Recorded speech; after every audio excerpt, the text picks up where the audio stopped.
क्या कुछ कहना चाहेंगे, कैसा महसूस कर रहे हैं आप? सर बहुत खुशी हो रही है सर, बहुत अच्छा लग रहा है अपने पेरेंट्स को और अपने टीचर्स को अपने ऊपर प्राउड फील करा कर। सर उनकी खुशी को देखकर ही खुशी हो रही है। एक्चुअली कभी सोचा नहीं था कि इतना ज़्यादा भी मतलब मैं रिज़ल्ट अच्छा ले आऊँगी अपने स्कूल के लिए, अपने पेरेंट्स के लिए। बट आज जब आ गए हैं तो बहुत अच्छा फील हो रहा है सर। बहुत थैंकफुल हूँ, बहुत ग्रेटफुल हूँ अपने टीचर्स के लिए। लाइक भगवान जी की कृपा है, उनकी कृपा से ही हुआ है सब कुछ। और सर बहुत थैंकफुल हूँ सर। सफलता हासिल करने के लिए कितनी देर तक आपने देर तक पढ़ाई की, किस तरह से अपना टाइम टेबल मैनेज किया और किस तरीके से अपने आप को पूरी तरह पढ़ाई में ध्यान दिया?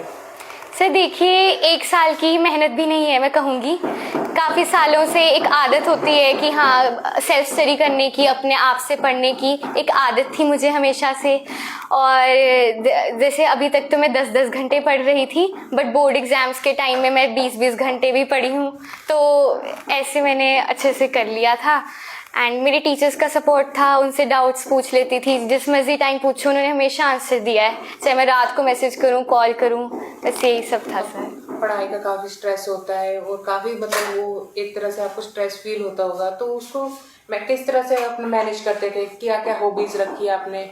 सर स्ट्रेस होता था सर, कई बार बैकलॉग होता था, कई बार बहुत डिस्करेज फील होता था। बट सर वो मैंने हमेशा सोचा है कि एक टेम्परेरी फेज़ है मेरी लाइफ का। लाइक अगर मैं परमानेंट फेज़ की बात करूं तो मुझे हमेशा से ये याद आता है कि मेरे पेरेंट्स हमेशा मेरे साथ हैं, मेरे टीचर्स हमेशा मेरे साथ हैं, तो मुझे कोई डरने की या फिर घबराने की ज़रूरत नहीं थी। एंड अगर कभी कभार ज़्यादा दिल बेचैन होता था तो फिर भजन वगैरह सुन लेती थी सर, बस ऐसे ही कर लिया। आजकल देखा जाता है बच्चे मोबाइल की तरफ ज्यादा ध्यान देते हैं। हाँ जी। और एक तरफ आप हैं जो बिल्कुल मोबाइल से तो दूर ही मानते हैं और सोशल मीडिया से। हाँ जी सर। तो क्या कहना चाहेंगे? सर ये एक एज है कि आपको चूज करना है कि आपने किस पाथ पर जाना है अपनी लाइफ में। तो ये अपने हाथ में ही होता है कि अगर आपको पता है कि हाँ आपने कुछ करना है, आप डिटर्मिन्ड हैं कि हाँ जी हमने अपने पेरेंट्स को, अपने टीचर्स को प्राउड फील कराना है, तो आप कर लेंगे सर। ये मुश्किल नहीं है कि आपको फ़ोन छोड़ना मुश्किल बात नहीं है सर। अपने दिल में होना चाहिए कि हाँ मुझे ये करना है, तो करा जा सकता है सर।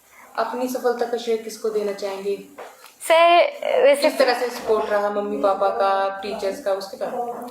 सर मैं कहूँगी सर जो है मेरे पेरेंट्स का और मेरे टीचर्स का ही है। मेरे पेरेंट्स का बहुत ज़्यादा सपोर्ट, लाइक मैं कहूँगी कि मुझे अपने में बिल्कुल कॉन्फिडेंस नहीं था, बिल्कुल भी नहीं था। मैं बोर्ड एग्जाम से पहले इतनी अंडर कॉन्फिडेंट थी, बट मैम ने उस वक्त मुझे कहा कि सृष्टि यू कैन डू इट। तो वो चीज़, और मेरी मम्मा हमेशा कहती थी कि तेरे 100 आएंगे। मम्मा को लगता था, मम्मा ऐसे बोल देती थी तो मुझे बड़ा वो फील होता था कि मम्मा ऐसा क्यों बोल रहे हो, ऐसे तो आ ही नहीं सकते। बट मम्मा कहती थी नहीं मुझे पता है तू मेहनत कर रही है तो तेरे 100 आएंगे। तो एक एटमॉस्फेयर बना होता है, एक एनकरेजिंग, एक मोटिवेशनल एटमॉस्फेयर था घर में, स्कूल में। टीचर्स ने कभी प्रेशराइज नहीं करा पढ़ने के लिए, बट इनकरेज करा और हमेशा साथ थे सर। अपने साथ कुछ बच्चे हो या लड़कियां हो, उनको क्या संदेश देना चाहिए बच्चे लड़कियों को? सर मैं ये कहना चाहूँगी कि किस तरह से तैयारी रखें अपने एग्जाम के लिए? हाँ जी sir first of all sir एक पॉइंट ऐसा आएगा कि आपको अपने पर ट्रस्ट नहीं होगा।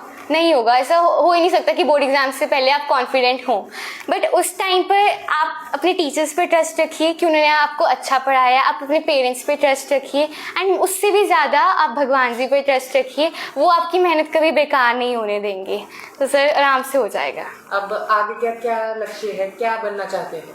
सर मुझे वैसे मैंने अभी नॉन मेडिकल चूज़ करी है, तो I want to pursue engineering from IIT Bombay.